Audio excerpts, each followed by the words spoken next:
So my notes say that tell me that one of you is black. Is that That's me.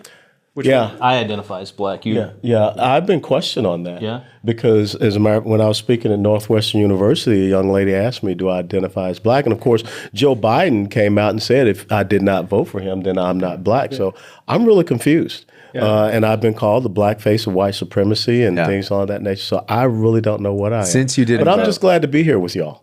I thought Larry Elder copyrighted that. Only in America can you become president of the United States and also be called the black face of white supremacy. That was like his trademark. The black. No, that's all of us. You can all be okay. All y'all, as we say. Oh, y'all. Since you didn't vote for Biden, have you had a hard time eating hot food or dancing or anything? Is that I've had difficulties with my slam dunking. I really have. It's tough. Yeah. Dunking is very tough. I used to have basketball skills, but as soon as I left. didn't vote for Joe Biden, I couldn't drain the it's 2 three-pointer. years? Yeah, 2 years of just terrible. Yeah. No rhythm. We should have brought some hot sauce. Just, can you taste this? It's in my pocket. You remember Hillary Clinton Yeah, he said said, black people always in your carry. purse. Yeah, it's in her She purse. said- Hot sauce. They said she was on. Did you see that? She was on a radio show with a couple of black DJs, and they said, "What do you always carry in your purse?" And she goes, and it's like her brain is processing, "What do I say to pander the best?" And she goes, "Hot sauce." With a southern accent. Roll I've the never tape. actually seen that. I've heard of it. I Yeah, didn't- with Southern a sudden accent. hot sauce. So it was just very, But this isn't about Hillary Clinton. no, It's not what we came here to talk about. no, not even a little bit. Yeah. What did we come here to talk about? Well, we came here to talk to these two fellows. So nice. So we have Colonel Alan West and Rick Green. And are you a colonel as well? No. A colonel? Is that I how just they carry say? his bags everywhere we go. Oh, okay. That's not true. That's my job. He's a colonel of the Constitution. You're a constitutional colonel. I like that. Hey, I'll take that. Let's put that on the website. Yeah. It's not an official position, doesn't come with any pay, but Just get to talk about the just Constitution to be all the clear. time. But yeah. Yeah, that's good. And you are, and both of you guys are standing up for kind of constitutional rights. You're standing up for, you're speaking at college campuses with a lot of different organizations. And it's, so I mean, how has that been for you? It's been really interesting. Well, it's great Conversations. because, it really is like shooting guppies because these kids have been fed such mess and they think they're smart, but they're not. And so it's always interesting because you can pick them out in the audience, who is going to step up to the microphone and ask you a question. And as soon as you cut down that first one, then the other ones look around, it's like, I don't want to be a YouTube viral moment. Oh, yeah. Yeah. What was wrong kind of viral. a couple months ago? Oh yeah, that was up in Buffalo where chased you out just about. the black kids chased me off the campus shouting Black Lives Matter. So I found it very interesting, Rick, that once upon a time, I remember, and I'm a black guy. I don't know where the camera's at. Yes, I am. What? But I'm a black guy who was born in a blacks only church in Georgia in 1961. And yet, once upon a time, blacks had to fight to get onto these campuses, and now black kids are chasing educated black people off of these campuses. And it's just an incredible irony. That must be really challenging. I watched one of the viral videos that went where you had a good conversation with this. She seemed like she was really upset. She was really like high energy, had a lot of emotions. Oh, I remember that. Do you remember? Yeah. And Northwestern University. Yeah, that's where that was. They pay a lot of money to go to Northwestern. Right. Bad return on investment, based upon her. I mean, I just finished talking about the Iranian nuclear agreement. And for a guy, that used to jump out of airplanes, I thought I did a pretty good job, breaking it down. So here comes this young lady, first question. I'm saying, okay, I got to get ready. It's going to be a tough policy question.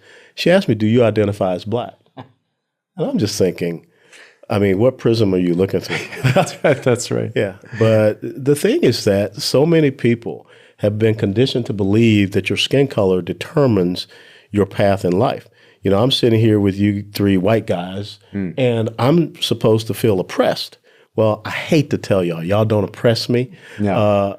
And I'm not. Or impress you. No, you do impress me. You do impress me, especially, the clip of you being Satan is just awesome.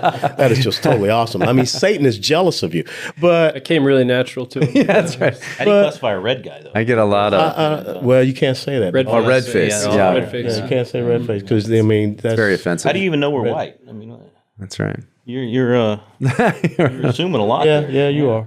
Yeah, you are. And Rick, do you identify as black or? Only when I'm with Alan. Okay. Yeah, because I'm trying to be a colonel when I grow up. That's my goal. And you identify as a colonel as well. Yes. I don't get the extra bump in pay, but the identification helps.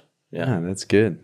And you have the Patriot Academy, which is something that you're running, which is, can you tell us a little bit about that? Yeah, we're raising up the next generation of leaders. We call them the Navy SEALs of thought, and so we're training them. Why can't they be Army Special Forces? Daggum Navy has done a can't great compliment job you that marketing, much. man. Yeah, Daggum it. Oh, wait. So really quick, let's hang on that for a second.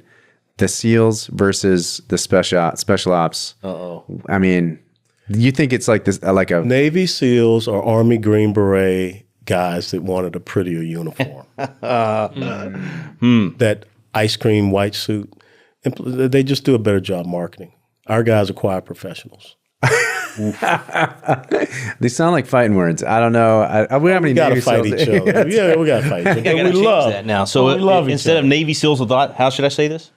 The Army Special Forces. No, just call them. Just say articulation. just say special operations. You're training constitutional spec ops. Constitutional Spec Ops. Constitutional Spec like Ops. that, And what does that look like, and how do you get involved with that? Yeah, so we're Constitutional Coast Guard, just doesn't have the same. Constitutional Space Force. That's what. Maybe not. I don't. I just had a bad vision. Constitutional ROTC. Sure. ROTC. Right, yeah, For the layperson I got it. out there. That wasn't as good of a joke. Anyway, go ahead. Yeah. I'm a product of ROTC. Are you? Did you do ROTC? Yeah, high school and college. But that's okay. Go to Rick. Okay. I just gotta get myself offended. I just composed. offended our guest. Yeah. No, the whole idea is to get them grounded, make sure they understand where we came from as a nation, why America is the greatest nation in history. We teach the good, the bad, and the ugly, but then teach them how to defend the Constitution, understand constitutional limitations of government, and then articulate that, actually go out and win over their generation. So we're not going to get every kid to come through Patriot Academy, but if we can get the leaders, train them to articulate these things, then they can go win over their generation. So we've been doing it 20 years. We got grads serving in every level of government, out there making movies, doing music. They're in every area of the culture, but they're culture warriors for restoring the constitutional republic. Lauren Boebert. That's right. She's one of our Constitutional Live grads. She's been through our programs. very Burgess cool. Owens, a bunch of the state reps that fought against the COVID crackdowns and dictators in the states. So they're involved at every level, but the whole idea is so they'll be good citizens. So we don't want everybody coming through Patriot Academy just to go run for office. We just want them to be good citizens. So we're teaching what the schools have not taught for the last 50 years, just basically good civics, and then teach them leadership skills and how to go out and win in the culture. Or as Alan likes to say, a constitutional boot camp. No, constitutional prep academy. Absolutely. Yeah. Gosh, that sounds pretty good. I'd like to send my kids there. And it's not just kids. We have 15,000 Constitution coaches now that actually host our classes in living rooms and churches and everything in the community. So people are paying attention like never before. Thank you to the left for being so insane that you've awakened a ton of people out there. And our job It's is like to a equip them. constitutional Bible study. Very much so. In fact, we call it biblical citizenship in modern America. Okay. Biblical citizenship. So do you read the Bible for your devotion time every day, or do you read the Constitution? Both. Okay. Together. Actually, my Bible is called a Founder's Bible. It's what David Barton put out a few years ago. And so it's chock full of great articles from the founding era where they're saying, here's how we used Proverbs whatever, or here's how we used Exodus whatever. So it's you read the Bible and then you go, okay, what did these guys do with that scripture to literally be salt and light, to take that scripture and apply it to their neighborhoods. And Like we read this psalm, and then we decided to push a bunch of tea in the harbor. Yeah, pretty close. Pretty close, Kind of, yeah. the kind of Yeah. I like that idea. But it's interesting because, when Joshua took over and from Moses, and God told Joshua in chapter 1, verse 5 through 9, he said, this book of the law, do not turn from it from the right or to the left. You shall meditate upon it day and night, and you will have success and prosperity wherever you go. Have I not commanded you to be strong and courageous? The Lord God shall not leave you nor forsake you. So I think it's important, as Rick just articulated, it's not just the Judeo-Christian faith heritage Bible that we read, but we also need to read the Constitution, and then you will see the interrelationship. One of the things I think is so great, and I share this with Rick all the time, there is no other nation in the world that has been founded on a premise that the rights and liberties and freedoms of the individual come from the Judeo-Christian creator God. That's special. Locke wrote about it in natural rights theory, but it was codified in our Declaration of Independence. And so I think it's so important that we realize that. And the left is doing a damn good job of trying to undermine and eradicate that Judeo-Christian faith heritage, that foundation, Because if your rights don't come from God with the big G, guess who they think is the grantor and the taker of your rights? Government with the little g. And so we got to be on guard for that. It's the whole reason Eisenhower pushed for under God being added to the pledge was to distinguish between communism and the American way of life, and said, look, the communists actually say that you have a lot of these freedoms, but they come from government, so they can take them away or infringe upon them anytime they want. The American system is based on the idea that it comes from God, not from our neighbors, so you can't take it from me. Yep. God gave it to me, and it's protected in that way. But back to what you were saying about, actually applying Psalms or whatever it might be. I mean, you read the founders, that's exactly what they did. I mean, they traced clause after clause in the Constitution directly to Scripture. They were reading Montesquieu's Spirit of the Laws and separation of powers, but they also said Jeremiah 17:9 says, the heart is evil, no man can know it, so we don't trust you as king. We don't trust you as king. We want to spread this thing out as much as possible. So that's why I love reading both. And our theory is biblical citizenship. If you're going to call yourself a believer, you need to know what the Bible says about how to form your societies and how to treat your neighbors. But if you're an American, you also need to know what the Constitution says about that and how to do this the right way. And so that's why we combine the two when we're teaching. Now, biblical citizenship is an interesting point because there is sort of an accusation being leveled at Christians that are engaged in civics and stuff. And they're saying that we're engaging in and it's a way, I mean, even Christianity Today just had an article about this, which just irritates me. Because they're saying, we don't want to be culture warriors. That's not what we're trying to do. We're just trying to preach the gospel. Do you think that there's a separation between, evangelism, gospel-centered church stuff, and this idea of a culture war? Do you guys feel like there's a... Yeah, I think they've totally... They're making a distinction for what purpose? So you're anti-preaching the gospel. That's what you're saying. That's what you're saying. That's what, yeah. I think they completely, misunderstand the Great Commission. We're supposed to make disciples of all nations. So it's actually our job to go teach them, as Jesus said, everything that he commanded. So if we're not teaching people how to actually apply Scripture to their daily lives, at work, in their family, and in their neighborhood, in their state, in their nation, we're not doing a good job of actually doing the Great Commission. And what they've kind of made it look like is if you're a good Christian, all you do is get people to walk the aisle. That's it. Don't dare try to apply the Bible to something they're actually going to face on Monday morning, right, or face on Tuesday at the polls. And it's been a huge disservice. And you would have had a hard time finding people in the founding era that thought like that. I mean, the reason that we even had a revolution is because the pastors were leading the way. They were teaching liberty. You go to Lexington, where it all started with the shot heard around the world. And it was Pastor Jonas Clark teaching those guys for over a decade about liberty. So he was really priming those guns that would be fired on that day. And it all came from the church. It came from pastors that were applying Scripture. Today, these guys that you're talking about, they're trying to it's a progressive left infiltration into the church that has silenced and neutered the church. So now we don't even not apply the Bible. If you do apply the Bible, you're a Christian nationalist. I think that's the accusation, right? Have you guys been accused of being Christian nationalists? I think we're the ebony and ivory leaders of Christian nationalists. That's fine. Yeah. But are you the ebony or the? I might be ivory. I mean, depending on what day. But it's interesting. Side by side on the keyboard. It's interesting because when you go back and you read Alexander Fraser Tytler, the Scottish political philosopher, that talked about the cycle of democracy, the pivotal point was spiritual faith. Yeah. And all of a sudden it seems that we have forgotten that. And the body of Christ needs to realize that we're not trying to, force people into anything, but it says in Romans 12:2 that we're not supposed to conform to the world. We're supposed to transform it, through his mind and that is within us. And, Jesus even said that, you are in the world, but you're not of the world. And they will hate you because you are not, of that world and that worldly view. So I think it's important right now for folks to say that, I just don't think that taking kids to a drag queen show is a cool thing. It's time that we look at some church and say, I don't think that drag queen bingo thing is something that we really should be advocating. But secular humanism is becoming so strong in America. But again, it's about undermining the omniscience and the omnipotence of God. All of a sudden, God wasn't smart enough to get guy and girl right. He was too dumb.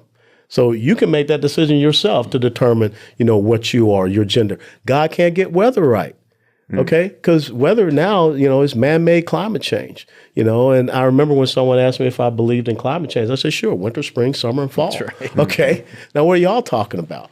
And now we're to the point where it says in the Bible that, I set before you today this choice, life or death. Choose life so that you and your future generations shall live. But instead, we got this right that comes from man, comes from government, little g, that we can go in and we can kill our unborn in the womb by a heinous method. dismembering our children in the womb.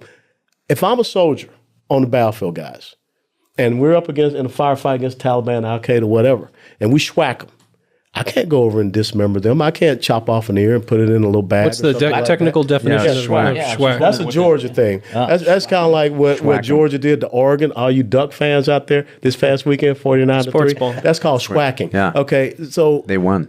yeah, we win. They lose. But if you do that on the battlefield, dismember the enemy, you go to Fort Leavenworth. Long time. But yet, what we're trying to say now is that someone has the right, granted by government, little g man, based upon an ideological agenda. You can go in, you can hack up babies in the womb. That's okay. That's not okay. And all of a sudden now, Rick and guys, when we see churches being vandalized, when we see pro-life centers being firebombed, and yet we got someone talking about if you believe in the Constitution, you're an extremist. What are those guys that are going in and burning and tearing down churches, which is our first liberty that we have, the freedom of religion, free exercise. They're the ultra MAGA that Biden's been talking about. No, it's the opposite. They're the anti-ultra MAGA. Oh, the anti. You're right. Well, speaking of the military, there's been this conversation going around. Is the military going woke? Yes. Is that... Yes. How is that affecting our presence on the world stage? Is China still worried about America? How do our enemies view I the think military? that if you go and look at a Chinese training exercise right now, they're not sitting around talking about their feelings. They're not sitting around talking about if Pronouns. pronouns. If you identify as a female or whatever, you can go into the opposite sex bathroom. They're talking about being the next world hegemonic power. That's what their one belt, one road strategy is. The problem we have in our military right now is at the senior level leadership. For whatever reason, they are kowtowing to a political agenda instead of realizing and understanding that they took an oath to the Constitution, not to a political party, not to an ideology or what have you. And that is having detrimental effects on the readiness and capability. All you have to do is look and read that we are suffering some of our worst retention and recruiting levels ever, to the point where in the Army, they're dropping down. Their end strength goes down to 40,000. Dropping them down from another 40,000. So this is very dangerous. We could not go to battle and be successful against some of the foes out there. And, how is it that you're going to have a cohesive fighting force if you're telling this guy over here he's an oppressor and you're telling me I'm oppressed? We can't be on the battlefield in a foxhole and fight effectively if you're allowing that wokeism, that cultural Marxism to come into the military. And so it is very disconcerting. And when you see these senior level generals and you think about what just happened, the 1-year anniversary of Afghanistan, that's just an indicator that we're not in the right position right now. And that's exactly backwards of what it was, right? Because wasn't the military one of the first places where you really were living out MLK's dream? You weren't judged based on the content of your color. It was that guy next to you. It wasn't about color anymore. And now we've flipped that and we've made that a place. The left has always hated the military because that was kind of like the last bastion of traditional standards and values and things of this nature. The military is about, a standard, and you meet and exceed the standard. Now it's about outcomes. We got to have X amount of this, X amount of that, and what have you. And it is very worrisome. And it's going to take a while for us to correct that shit. Yeah, what's the solution, do you think? Solution is to get a different commander-in-chief and to get different people that are there at those upper echelon levels in the political and military side. A lot of folks don't realize is that your last real promotion as an officer in the military where you're judged or evaluated by your peers is 1-star, Brigadier General, Rear Admiral. After that, 2-star, 3-star, 4-star are all political appointments. And so when you look at a lot of these guys that have come along, they came along during the Obama era, and they're still in position. Obama did an incredible job, schwacking, again, that senior level of military. How do you spell that? Schwack? SCHWACKING. That's what I thought. Schwacking. I thought the Clintons were more the schwackers. Yeah, the Clintons are the Well, they're the ultimate schwackers. They're like ultra MAGA schwackers. Because you might get schwacked if you go against the Clintons. Yeah, That's you true. will get. You will. You'll History get has schwacked. proven that. Yeah, that's Yes. right. Well, you'll schwack yourself, actually. Schwack. That's Yeah, true. go schwack yourself. Schwacked myself. Go schwack yourself. Just like the guy in Russia who somehow threw himself out of a window. He schwacked himself twice in the schwacked back of the head. himself. Yeah. That's kind of... Yeah. So anyway, so Biden famously, a year ago, he famously withdrew from Afghanistan and left behind, what, $80 billion in equipment? What are your take on the wars in the Middle East? Is there something we still need to be fighting? Was that handled well? Did we need to leave, but should have been handled in a different way? If you had Solve all the problems in the Middle East. Okay, here we go. I spent 2.5 years. 30 seconds or less, you have to solve I the entire spent 2.5 years in Afghanistan, and what happened was very near and dear to my heart, and it hurt a lot of our veterans who lost friends, lost limbs over there. You don't have to have a large military presence or force, but you need to have enough of the deterrent force. And in the military, we say you're either terrain-oriented or you're enemy-oriented. You have to stay focused on this enemy. The big thing about Afghanistan and the Middle East is not to allow Islamic jihadism to have a sanctuary, a base of operations. That's it. And as long as you're doing that, you're fine. And I think Donald Trump proved that you could do that with small forces that are targeting the enemy and where they are in their key leadership and letting them know that we will always come after you. But, I don't see it as a celebratory thing that we got Ahmad Zawahiri in Kabul in a very ritzy neighborhood, because that shows me that the people we took off the battlefield 20 years ago that we allowed to come back onto the battlefield had brought in the same exact people that we tried to eradicate and get out of that country 20 years ago, which was Al-Qaeda. Now you got ISIS and what have you. So United States of America is in an even tougher situation because of our reduction in military readiness and capability and capacity, the rise of Russia, China, North Korea, Iran, and Islamic jihadism. They know they have a window of opportunity. And coming back to the Constitution, the preeminent responsibilities of the federal government is there in the preamble of the Constitution. You're supposed to, provide the general welfare, okay? That's more of I'd say, a passive verb. But when you look at the common defense, that's your number one responsibility. And they've got it backwards. They want to give people taxpayer money so that they can get rid of their debt while they watch our military just go into shambles. And I heard that the Taliban doesn't even respect our soldiers' pronouns, is my understanding. No, they How don't. do they survive? Who, the Taliban? No, Soldiers, without they're getting misgendered. Well, I mean, it's very hard. I mean, that's why you have all this counseling that is out there to make sure that your feelings aren't hurt too bad. I mean, drill sergeants, I'm sure they have to call you by your assigned pronoun. Yep. Your two moms are so proud of you. Wasn't it you're the military guy. Wasn't it as small as 3,000 that we could have left over there? Easily. And we gave up what was the base worth? Over $1 billion or something crazy? Yeah. And now that the Chinese actually have it, I mean, it's... Yeah, it was Bagram Air Base. And not only over there does that make us weak, it's the signal it sends everywhere else in the world. That Everywhere. move on America now while you've got a president that can't even... That was the trigger point. Yeah. And you're right, 2,500 to 3,000, just that base that, is that deterrent force, provides some air, support and intelligence support to the Afghan army.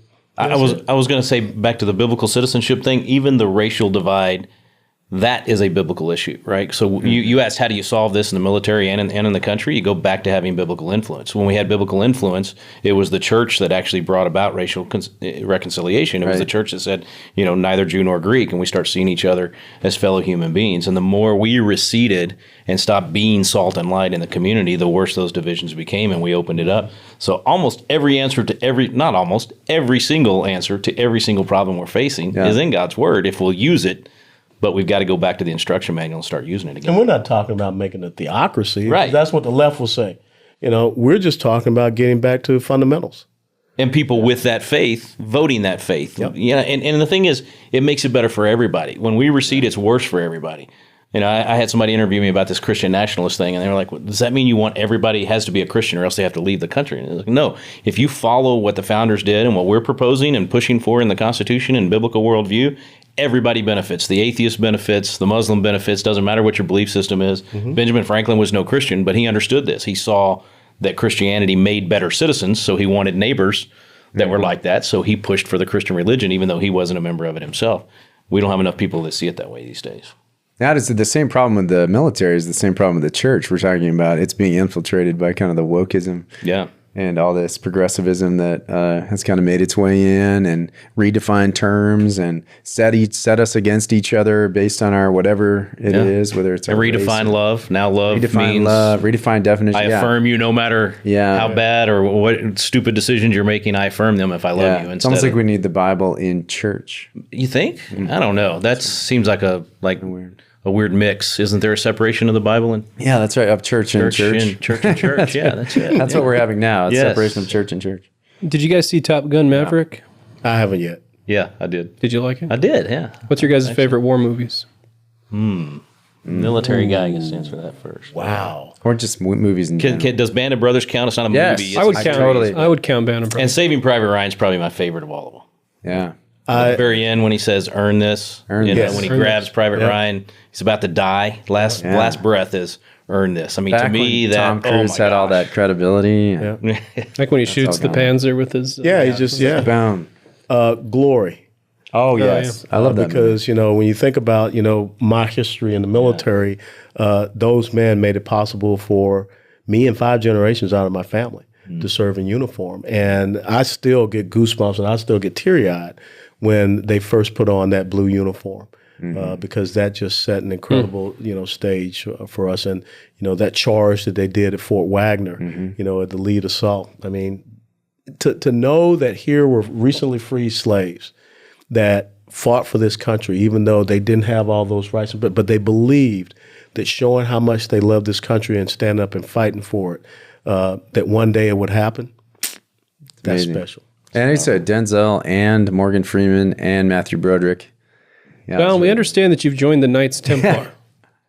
Yeah, I was. I got a picture of you. I was invested in there, and it was pretty special because, I wasn't around 900 years ago. I got a lot of gray hair, and I'm old, but not 900 years Not old. that but, old. but the thing is that what the organization does, the modern organization, the Sovereign Military Order of Jerusalem, Temple Jerusalem, is we're about making sure that Christians in the Holy Lands are protected. And I've seen what happens with Christians in the Holy Land, and it's not a good thing. And so we are a charity organization, chivalric organization that wants to raise the money for their education, helping them with homes and things of this nature, and just the basic needs. I mean, if you think about the ancient Christian church, I mean, it was there. But now, I mean, they're being destroyed. I mean, in the Holy Land, you used to have 23% of Christians in the Holy Land. Now you're down to 2%. So that's very telling. So we want to make sure that we continue to honor that protection of the Christians. And, I got a 15-month-old grandson. I look forward to the day I can take him to Jerusalem. Yeah. And so he can be free and see the places that, where Jesus was crucified, where he rose from the dead, all of those great things. Yeah. So can you tell us where the Ark of the Covenant is? Yeah. According to, Harrison Ford, it's in a warehouse. It's in a warehouse. What about the Belongs in the a Holy museum. Grail? Is the Holy Grail? I don't know. Now I will tell you that don't for have me, that one? We'll turn the cameras off. a good thing, Yeah. lemonade. That's like Holy Grail for me. How about what's harder to kill? I imagine being a Templar, it's hard to fight the vampires and werewolves that you have to fight because that's what Templars do, right? So Well, I will tell you is a vampire harder to kill than a No, werewolf? I will tell you that anybody will go down with a 308 to the head. That's good to know. Does it have to be silver or not? 308. No, just a 308 to the head. Okay. Yeah, Like all the books. are Bills. wrong. Yeah, they're wrong. So just shoot it. They're Just wrong. shoot a vampire simpler. then? Right in the head. 308. It doesn't have to be a stake through the heart then. No. I think if you get them right in the head, This is ruining my understanding of it. Well, you just need to go to the range.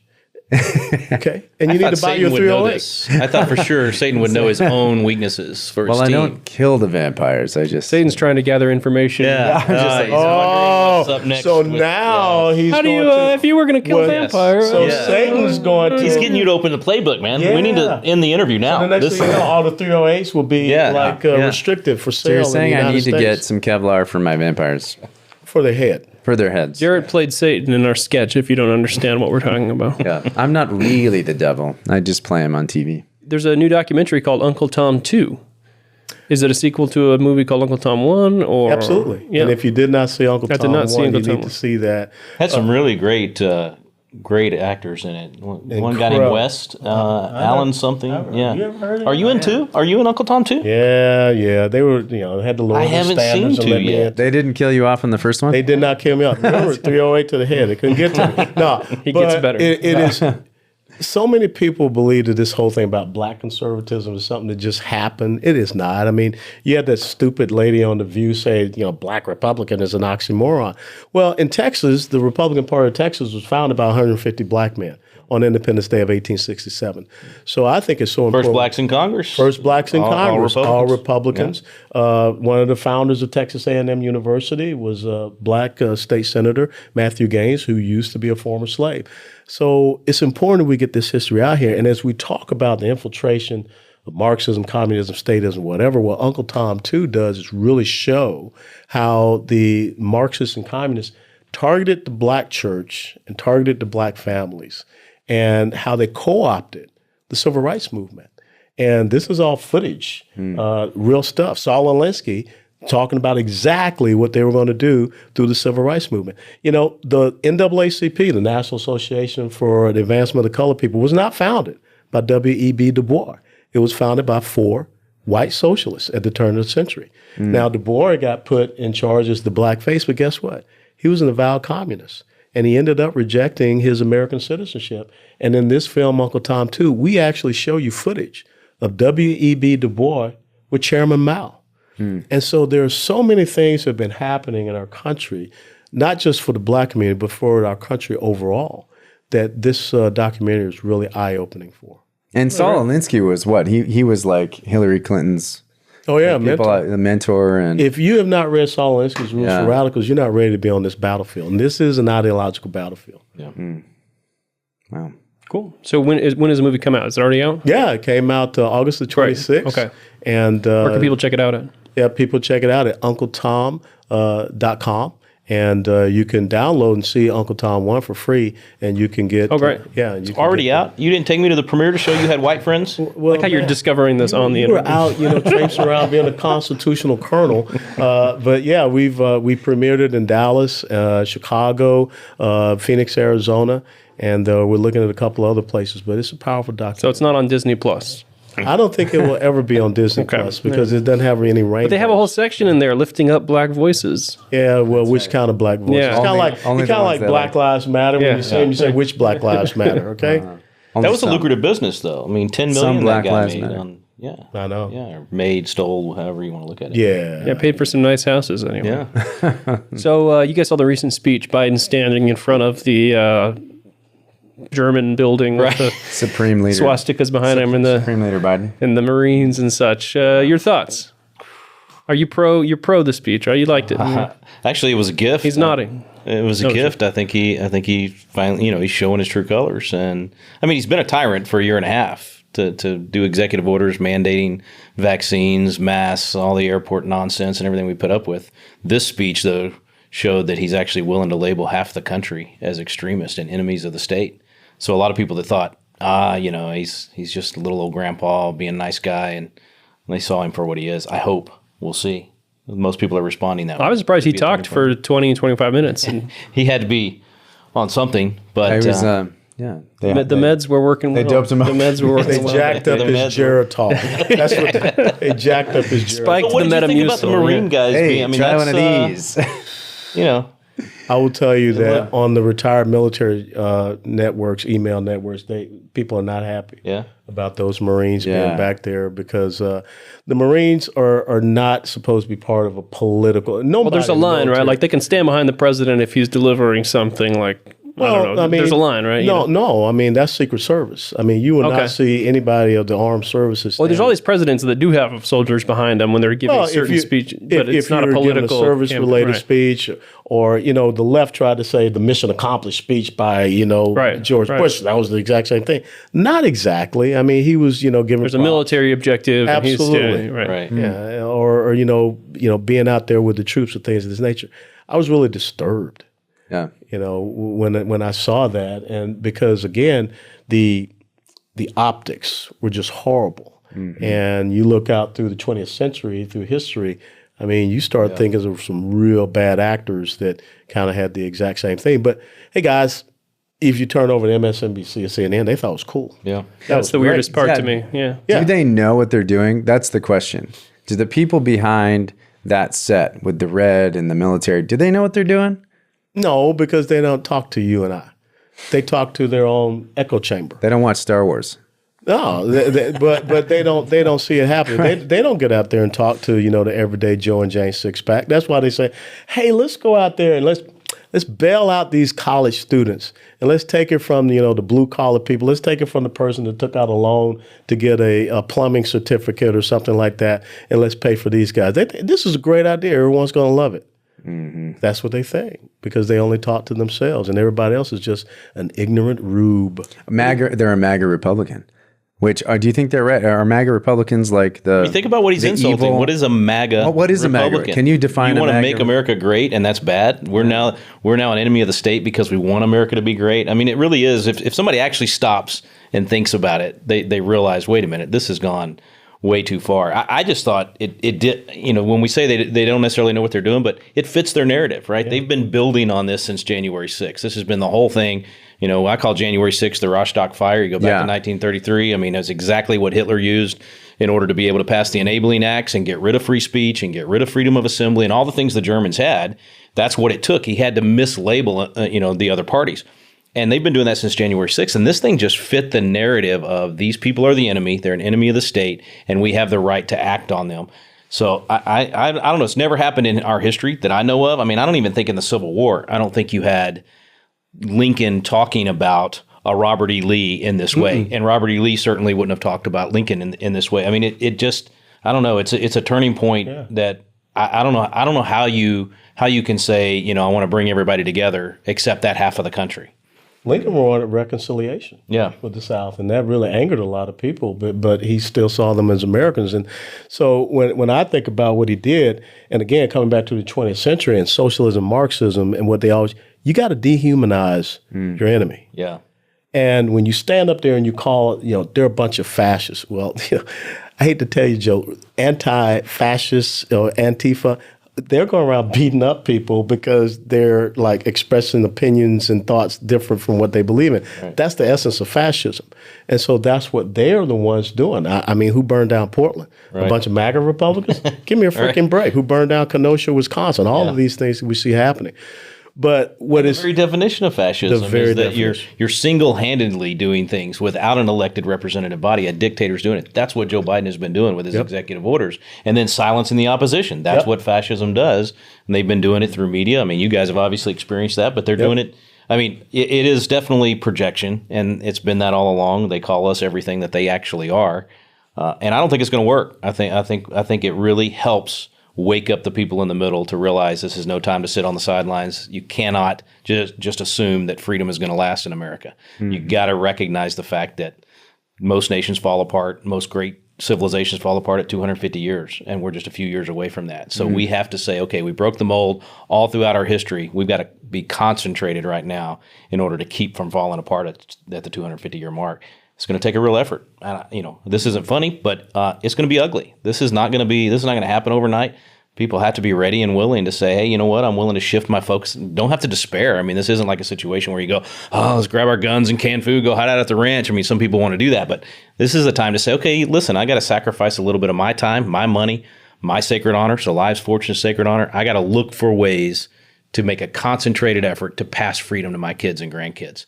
And that's, fortunately, there's more and more organizations, not just us at Patriot Academy. There's all kinds of groups now that are starting around this nation saying, Moms for Liberty, Moms for America, all these different groups saying, not on my watch.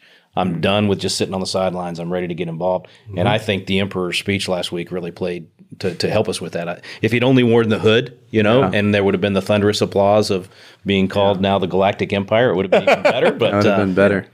Star Trek.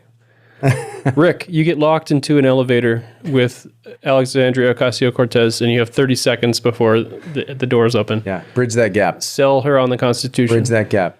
Oh, wow. Well, since one of my graduates, Lauren Boebert, was locked in an elevator with her for 30 seconds and ended up saying some things that she regretted. I'll try not to follow Lauren on this one, but Lauren. 20 seconds left. I'm interested in that story. Anyway, go ahead.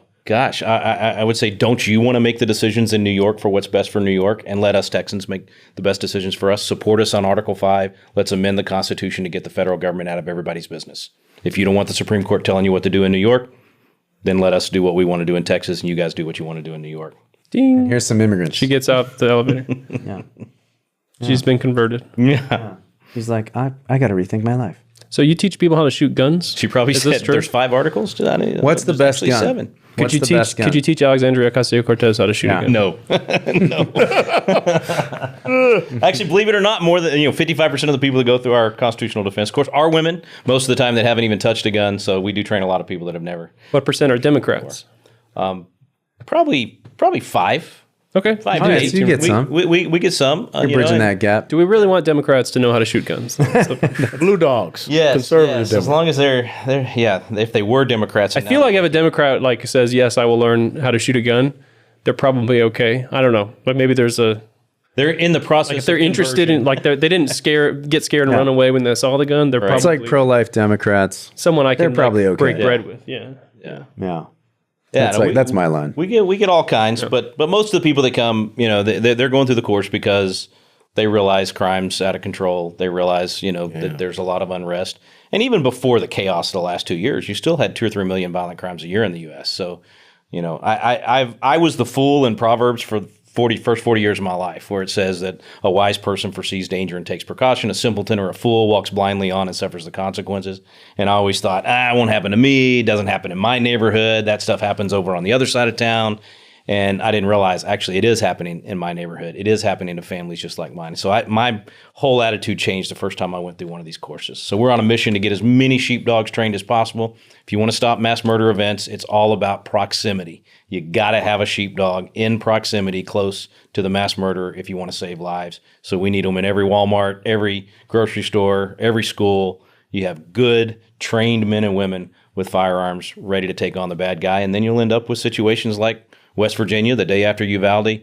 All those kids die in Uvalde for an hour and 20 minutes. Those guys sat out in the hallway. In West Virginia, the very next day, crazy guy comes in, is going to kill 40 people at a party. Sheepdog with a ponytail. This gal takes out her handgun out of her purse, ends the bad guy's life before he can kill anybody else. That's a good headline, and that's the way it ought to be. Same thing in Indiana. Even though 3 people did die in that mall, that 22-year-old kid was close enough and armed and ready, and he engaged and took out the bad guy, who probably would have killed. I mean, he probably would have killed dozens Probably in that would've mall killed. easily. That was a good shot, too. Oh, my Yes. gosh. 8 out of 10 from 40 yards That was away. amazing. 40 yards. Unbelievable. Yeah. Yeah. 22-year-old kid. Wow. Steady hand. No kidding, man. So what is the best gun to conceal carry? Well, for me, full-size 1911. That's Oh, really? Yeah. Is that what's in your pants? I wish. I'm in the California, so I can't carry here yet. Sure, whatever. Yeah. Yeah, that's right. So is there any kind of amendment or clause in the Constitution about raiding a former president's wife's closet for documents? Or Article 27. I couldn't find it when I was looking this morning. 30, right? Yeah. Article 30. Article 30? Yeah. But come on, guys. This was not about documents. Right. Someone tipped them off, and they said that Donald Trump had all the baby formula in the world stored underneath Mar-a-Lago. Yeah. And that's what they were looking for. And when they couldn't find the baby formula, they said, well, let's just create something about documents. Yeah. But I think the dumbest doggone thing was to say, he may have nuclear codes. Right. Well, idiots. Nuclear codes change Right. I every wouldn't day. assume maybe they wrote it down on a napkin 5 years ago. That's still good. I watched enough 24 to know that. Yes. Coming up next, for Babylon Bee subscribers. The one Marine that he kind of stepped on a bomb or whatever, but he was able to. Kind of stepped on a ball. Yeah, he kind of stepped on a bomb. He was an EOD guy. He got up. He was able to walk away, and he flipped off, the jihadis because he knew they were watching him. Are you a Calvinist or an Arminian? You're a free will. See, this is a white privilege question. Yeah, Calvinists My guess or an is Armenian. I'm definitely in the minority. What the heck that mean? What is that? I jumped out of airplanes. This has been another edition of the Bee Weekly from the dedicated team of certified fake news journalists you can trust here at the Babylon Bee, reminding you to go forth and punch Satan right in the face.